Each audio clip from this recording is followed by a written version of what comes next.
नमस्कार। जीनो group services के सभी दर्शकों को नए साल की बहुत बहुत बधाई हो। और इस खुशखबरी में जियो ने 4 चांद लगाने का काम कर दिया है। जियो की तरफ से जो कॉलिंग चार्ज लिया जाता था एयरटेल वोडाफोन बीएसएनएल पर कॉल करने के लिए 6 पैसे लिए जाते थे, अब वो जियो ने 1 जनवरी 2021 से फ्री कर दिया है। अब आप किसी भी नंबर पर कॉल करेंगे, चाहे वो लोकल कॉल हो चाहे वो नेशनल कॉल हो, बिल्कुल फ्री होगी। आपको सिर्फ डाटा का रिचार्ज करवाना होगा। महाराष्ट्र में एनसीपी प्रमुख शरद पवार, कांग्रेस आलाकमान सोनिया गांधी और शिवसेना प्रमुख उद्धव ठाकरे के पसोटावाद युग को लेकर के काफी अटकलें तेज थी। कई तरह के सवाल उठ रहे थे कि कब, कैसे, क्यों महाविकास अघाड़ी गठबंधन की तानाशाही खत्म होगी। इस मुद्दे को लेकर के अब फाइनल संकेत मिल चुका है कि उद्धव सरकार की उल्टी गिनती शुरू हो गई है, क्योंकि खुद एनसीपी प्रमुख शरद पवार ने इसको लेकर के अपनी बौखलाहट दिखाई है।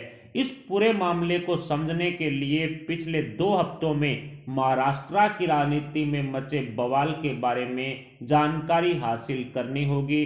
पिछले 2 हफ्तों में जो मुद्दे उठे और उन मुद्दों पर बवाल पैदा हुआ, उनकी संक्षिप्त चर्चा करें तो सबसे पहले एनसीपी प्रमुख शरद पवार ने राहुल गांधी की क्षमता और काबिलियत पर टीका टिप्पणी की थी। उसके बाद में सोनिया गांधी ने महाराष्ट्र की राजनीति में लेटर वार किया और कांग्रेसी नेताओं ने साफ शब्दों में शरद पवार को टीका टिप्पणी नहीं करने की धमकी दे डाली। और साथ ही महाविकास अघाड़ी गठबंधन से हाथ धोने की बात भी एनसीपी प्रमुख शरद पवार को कही गई। उसके बाद में संजय राउत की पत्नी वर्षा राउत पर पीएमसी बैंक घोटाले में 55 लाख रुपए की हेरफेर को लेकर के ईडी द्वारा शिकंजा कसा गया। संजय राउत इसी मुद्दे को लेकर के मोदी सरकार पर आरोप लगाने लगे। इसके साथ ही एनसीपी प्रमुख शरद पवार को यूपीए अध्यक्ष की गद्दी पर बैठाने के लिए संजय राउत ने शिवसेना के मुखपत्र सामना में शिगुफा छोड़ा और इसी कारण कांग्रेस एवं यूपीए के नेतृत्व पर सवाल उठा करके सोनिया गांधी की घोर बेइज्जती करने का काम भी संजय राउत ने कर डाला। जिसके बाद में महाराष्ट्र कांग्रेस के नेताओं ने सोनिया गांधी को चिट्ठी लिख करके महाविकास अघाड़ी गठबंधन से बाहर निकलने की गुहार लगाई। पिछले 2 हफ्तों में ये सब महाराष्ट्र की राजनीति में बवाल मचा, लेकिन इस पूरे मामले में, इस पूरे बवाल में बीजेपी द्वारा उद्धव सरकार गिराने का जिक्र कहीं भी नहीं है। किसी भी नेता ने पिछले 2 हफ्तों में इस तरह की बात नहीं कही कि उद्धव सरकार गिरा देंगे हम लोग या फिर महाविकास अघाड़ी गठबंधन तोड़ देंगे हम लोग। इस तरह की कोई बात नहीं कही गई। लेकिन महाविकास अघाड़ी गठबंधन में बराबर की पार्टनर कांग्रेस द्वारा महाविकास अघाड़ी गठबंधन तोड़ने का सबूत वो चिट्ठी है जो मुंबई कांग्रेस के महासचिव विश्व बंधु राय ने सोनिया गांधी को लिखी थी। यानी कि कांग्रेस की तरफ से पिछले 2 हफ्तों में लगातार कहा जा रहा है गठबंधन तोड़ने को लेकर के। और अब जो 29 दिसंबर को चिट्ठी लिखी गई थी सोनिया गांधी को कांग्रेसी नेताओं की तरफ से, उसमें साफ शब्दों में लिखा गया है कि कांग्रेस अलग थलग हो चुकी है महाराष्ट्र में, अब कांग्रेस को महाविकास अघाड़ी गठबंधन से बाहर आना पड़ेगा।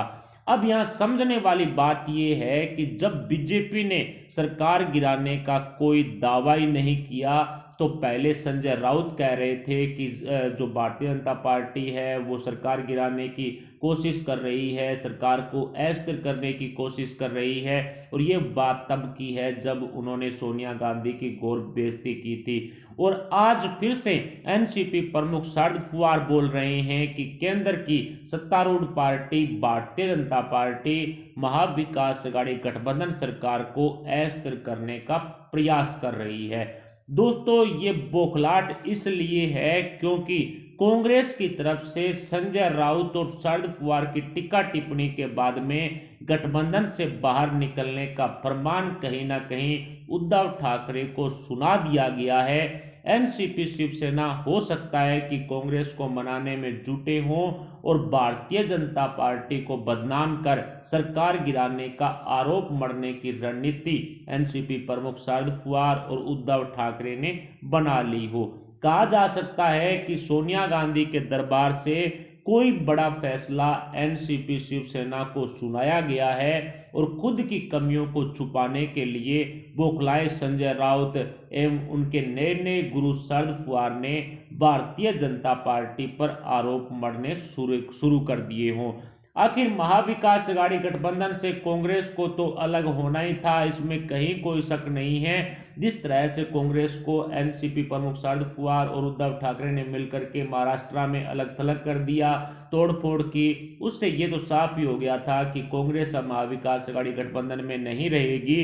लेकिन कहीं ना कहीं बीजेपी को सत्ता से दूर रखने के लिए कांग्रेसी नेताओं ने इस तरह का घूंट पी रखा था। अब जिस तरह से लेटरवार दोबारा महाराष्ट्र की राजनीति में हुआ है, उससे ये साफ हो चुका है कि अब कांग्रेस महाविकास अघाड़ी गठबंधन के साथ लंबा सफर नहीं कर सकती।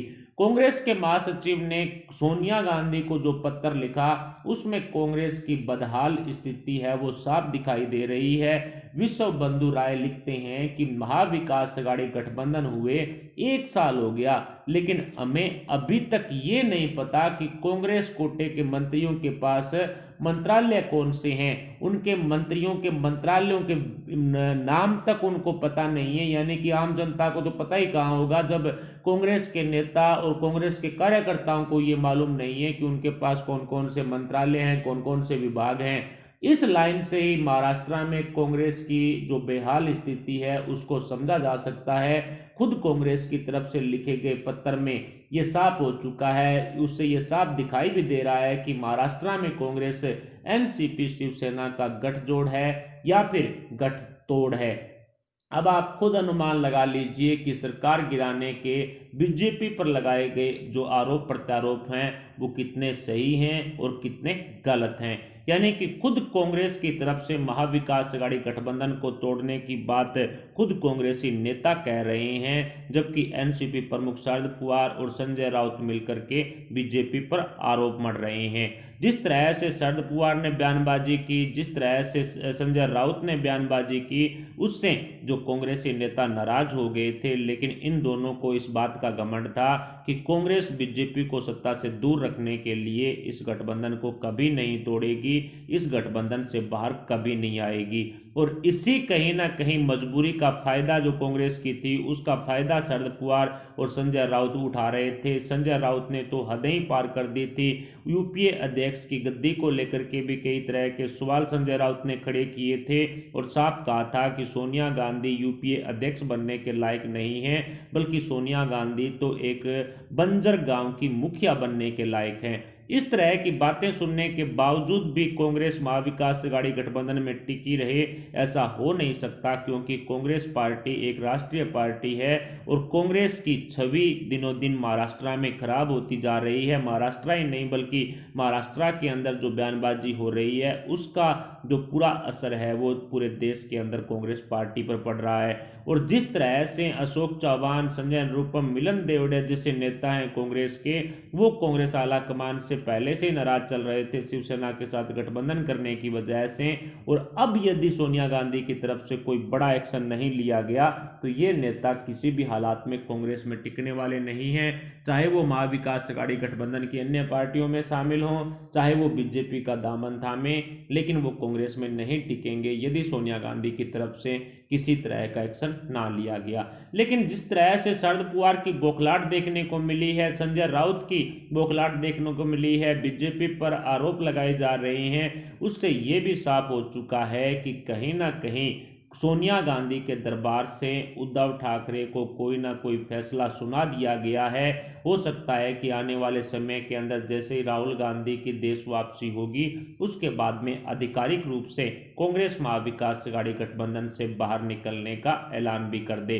पहले भी सोनिया गांधी की तरफ से जो लेटर वार किया गया था उस दौरान भी कहा जा रहा था कि ये कांग्रेस का कहीं ना कहीं महाविकास अघाड़ी गठबंधन से दूर होने का रास्ता है, कहीं ना कहीं उद्धव ठाकरे को अंतिम चेतावनी है, लेकिन उसके बावजूद भी एनसीपी प्रमुख शरद पवार और संजय राउत ने इससे सबक नहीं सीखा, बल्कि कांग्रेस को लताड़ने का काम किया, कांग्रेस की बेइज्जती करने का काम किया, यूपीए अध्यक्ष की गद्दी पर कब्जा करने की कोशिश शरद पवार ने की और शिवसेना ने इसमें साथ दिया।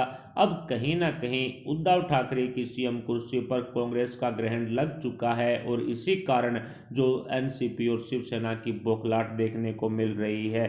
फिलहाल उद्धव ठाकरे की सीएम कुर्सी को लेकर के कांग्रेस कोई बड़ा फैसला करेगी, इसमें कहीं कोई शक नहीं है। बताया जा रहा है कि सोनिया गांधी की तबीयत थोड़ी खराब है। इसके अलावा राहुल गांधी अपने नानी के यहाँ गए हुए हैं नए साल की पार्टी करने के लिए। जैसे ही उनकी वापसी होगी और सोनिया गांधी की तबीयत में सुधार होगा, उसके बाद में महाविकास अघाड़ी गठबंधन को लेकर के मंथन भी होगा। लेकिन जिस तरह से शरद पवार और संजय राउत की बौखलाहट देखी गई है, उससे तो ऐसा लग रहा है कि कांग्रेसी नेताओं ने कोई बड़ा फरमान उद्धव ठाकरे को सुना दिया है और उसी का परिणाम है कि अब कहीं ना कहीं भारतीय जनता पार्टी पर आरोप मढ़ने का काम एनसीपी और शिवसेना ने शुरू कर दिया है। एनसीपी प्रमुख शरद पवार ने पीएमसी बैंक घोटाले को लेकर के भी ईडी पर कई तरह के सवाल खड़े किए हैं, यानी कि जो घोटालेबाज लोग हैं उनका सहयोग एनसीपी प्रमुख शरद पवार कर रहे हैं। संजय राउत तो पहले से ही बौखलाए हुए थे। जैसे ही ईडी का सम्मन मिला तो संजय राउत को अपनी पत्नी वर्षा राउत की गिरफ्तारी का डर सताने लगा और अब जिस तरह से शरद पवार की शरण में संजय राउत गए हैं, उससे ऐसा लग रहा है कि अब चोर चोर मुसेरे भाई कहीं ना कहीं महाविकास अघाड़ी गठबंधन में इकट्ठे होते जा रहे हैं। शरद पवार ने भी ईडी पर कई तरह के सवाल खड़े किए, लेकिन जिस तरह से ईडी की कार्रवाइयां, चाहे वो बीजेपी के नेता हों, कांग्रेस के नेता हो, एनसीपी के नेता हो या फिर शिवसेना के नेता हो या किसी अन्य पार्टी के नेता हो, उनको दंडित करना ही होगा, उन पर कार्रवाई होनी ही चाहिए। पीएमसी बैंक घोटाले में काफी लोगों ने सुसाइड कर लिया था क्योंकि उनका पैसा जमा था और पीएमसी बैंक घोटाले की वजह से उनका पैसा डूब गया था। अब वर्षा राउत पर भी कहीं ना कहीं ईडी ने शिकंजा कस लिया है, लेकिन एनसीपी प्रमुख शरद पवार और संजय राउत की बौखलाहट जो महाविकास अघाड़ी गठबंधन को लेकर के देखी गई है, क्या अब सोनिया गांधी ने कोई बड़ा फरमान उद्धव ठाकरे को सुना दिया है गठबंधन से बाहर निकलने का? इस पर आप अपने विचार हमें कमेंट बॉक्स में जरूर बताएं। साथ ही वीडियो को लाइक करके हमारे चैनल को सब्सक्राइब जरूर कर लें, सब्सक्राइब के पास वाला बेल आइकन भी दबा लें। अभी के लिए इतना ही, मिलते हैं अगली वीडियो अगली अपडेट के साथ, तब तक के लिए जय हिंद जय भारत।